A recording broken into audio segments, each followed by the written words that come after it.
Well, it's back to school this week. Here's a look at when some of the biggest districts in our area start this year. Springdale's first and starts tomorrow. On Tuesday, it's Fayetteville and Bentonville students. Then on Wednesday, Rogers and Fort Smith start their year. And with back to school season, many parents anticipate long drop-off lines and pickup lines. But Fayetteville Public Schools, along with the city, is working to lessen traffic flow. 5 News reporter Claire Everbach has more on the project. In 2024, the City of Fayetteville and Fayetteville Public Schools received a $100,000 grant from the Arkansas Department of Transportation to create a Safe Routes to School Plan, or SRTS. The city says the school district generates more than 3.5 million vehicle trips every year, making up a large portion of daily traffic. Justin Keene, Outdoor Education and Sustainability Coordinator for Fayetteville Public Schools, says the plan has multiple purposes. Safe Routes to Schools is interested in looking at a plan for the infrastructure around all of our schools, but it's also focusing on encouragement and getting more people participating in biking and riding to school. The plan looks at walking, biking, and rolling conditions at all 17 campuses and also surveys parents about what they want for their children. The main driver with the Safe Routes to Schools work is the number of stakeholders, parents and families that want kids to walk and bike to school. And when we engage with those people through surveys and our observations, they want kids to be able to do that, but they want to be able to do it safely. One way they've started addressing those safety concerns, crossing guards. We've improved crosswalks around the school where we've seen the need, and that's a big part of what Safe Routes to School is doing. It's actually taking an inventory of the physical needs around the schools. In addition to sustainability, Keene says encouraging students to walk or bike helps them learn more about their community.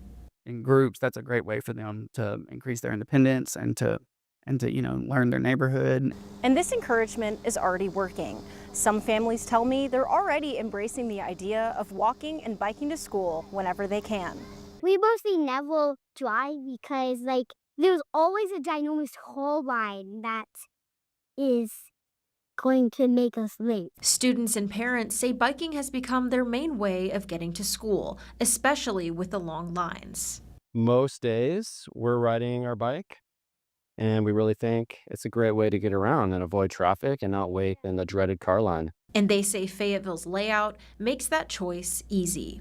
I think that Fayetteville is the best place we've lived to ride bikes. The path network, the Greenway, and all the other paths that exist in Fayetteville, I think are just some of the best in the country. The weather's awesome, so you could truly ride year-round here.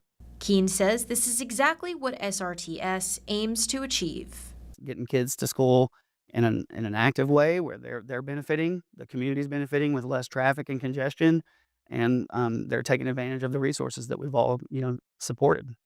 Covering news where you live, Claire Everbach, 5 News. And as summer is winding down, the Northwest Arkansas National Airport is reflecting on what's been a busy vacation season. Emily Moss spoke with airport officials about how traffic is surpassing their expectations.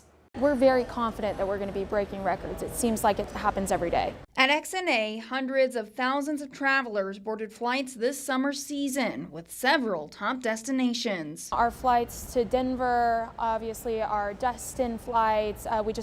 We had a new flight start earlier this summer to Gulf Shores. Public Affairs Manager Olivia Tyler says from June 2024 to June 2025, the airport saw a 13.9% increase in travelers, with 46 to 52 flights daily. It's incredible growth. I've never seen it before, and it seems like when we just think that the growth is going to slow, it just accelerates. Just weeks out from Labor Day, the airport is giving advice for vacationers trying to sneak in that last-minute summer trip. We always suggest that travelers get here at least 2 hours before their expected departure time. That is critical. You do not want to miss your holiday, your vacation, just because you didn't get to the airport in time.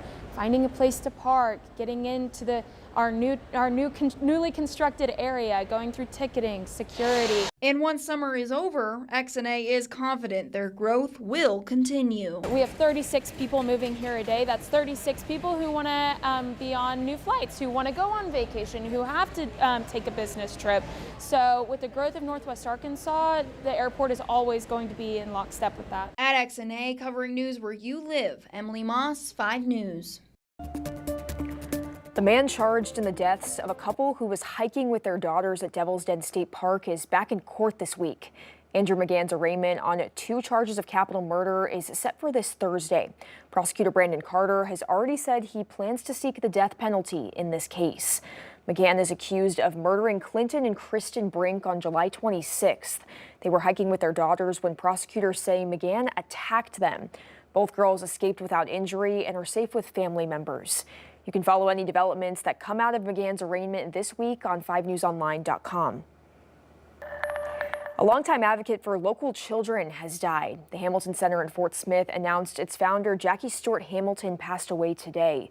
She spent her life transforming how the community responded to child abuse. The center offered victims compassionate support services and replaced intimidating settings victims are often interviewed in with more welcoming environments. Her funeral will be later this week in Fort Smith. And a fixture at the Northwest Arkansas Regional Food Bank in Lowell for the last decade is retiring. 5 News anchor Darren Bobb visited with the food bank CEO Kent Inkenberry about his time at the agency and what's next. I'm thankful that God gave me the opportunity to come to the food bank because I have seen the good side of so many people. Since joining the food bank in 2016, Eikenberry says he believes one of the biggest accomplishments was opening the Claude and Betty Harris Center for Hunger Relief. To move into an 84,000 or 83,000 square foot building with no mortgage was pretty phenomenal. But it's also important to remember that the building is just a tool in what we do every day. During Eikenberry's time there, the food bank expanded its programs, distribution capacity, and regional partnerships to better serve families facing food insecurity. One of the biggest challenges he says he's faced, though, since day one, the myth that Northwest Arkansas has no food insecurity. Everybody thinks that Northwest Arkansas has all the money in the world, but there are literally thousands and thousands of people who are food insecure. So, bringing that to the forefront has been something that I've worked on over the past 10 years. Eikenberry says he would be nothing without the help over the years of hundreds of volunteers and a generous community. Last year alone, we had over 5,200 people volunteer.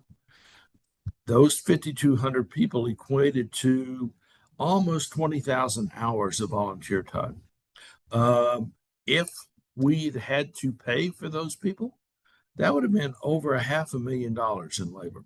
As far as financial support, the community has always stepped up, and they step up whether it's for us or one of the other hundreds of organizations in Northwest Arkansas that work to try to help people have a better life. In Lowell, covering news where you live, I'm Darren Bobb, 5 News. Eikenberry says he will step down as CEO next spring, and the search for a new CEO has already started.